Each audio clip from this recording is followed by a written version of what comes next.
Hello and welcome to another DS805 training video. In this video today, we're going to go over the monitoring tab on our DS805 server and player. So let's go ahead and get started. We're going to click on the monitor tab. Right here you see we have two players. First thing we're going to do is pretty much click on a player, and then that selects it. And now we can pretty much control what's going on that player. These four buttons on the bottom will pretty much directly control the player. So if you check multiple players, you can control multiple players at once. If you press clear, that will clear all the contents on that player. If you press reboot, the player will reboot.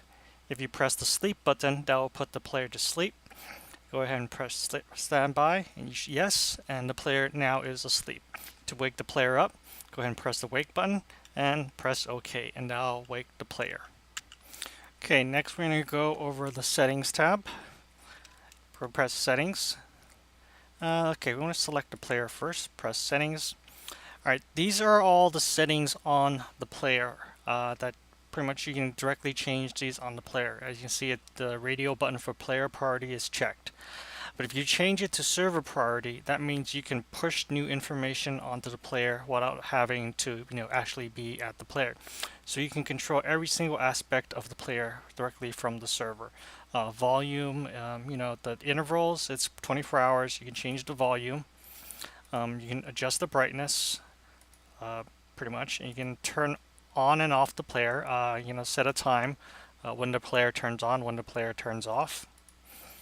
You can set a standby time. So say you had a player that's only operational at certain times of the day, but you don't want to turn off, you can put it on standby as well.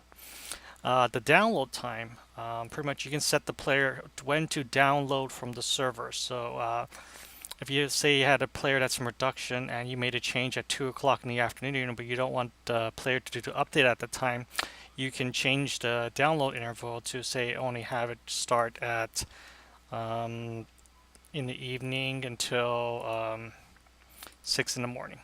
Okay, so that will pretty much set that information on the player as well. The demand, that pretty much limits when the demand campaigns can work on the player. Same thing, no time interface, it all looks the same. The password, you can put a password on the player so people can't access it while they're there. Right now there's no password on the player, so anybody can get in the settings, but if you had a password on it, then nobody can get into the settings unless they have a password. The advanced is pretty much you can do some advanced things on the player, like screen rotation, multiple players on and off, play path, read off the memory, SD card, USB, and you can change time zone as well. Okay, and that's it for the settings. The next one we want to go over is the network.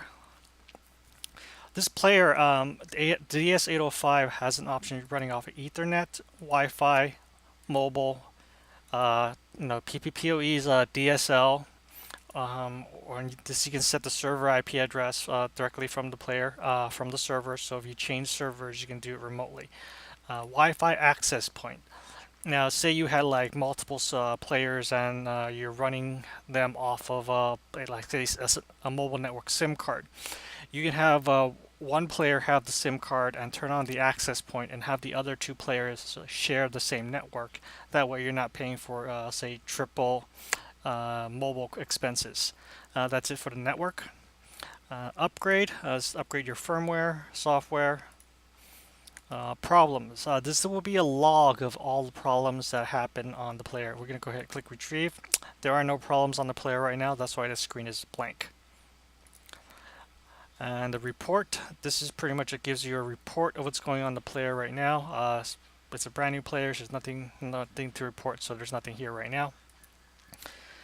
Screen. This will allow you to take a screenshot. So are you sure you want to take a screenshot? Press OK.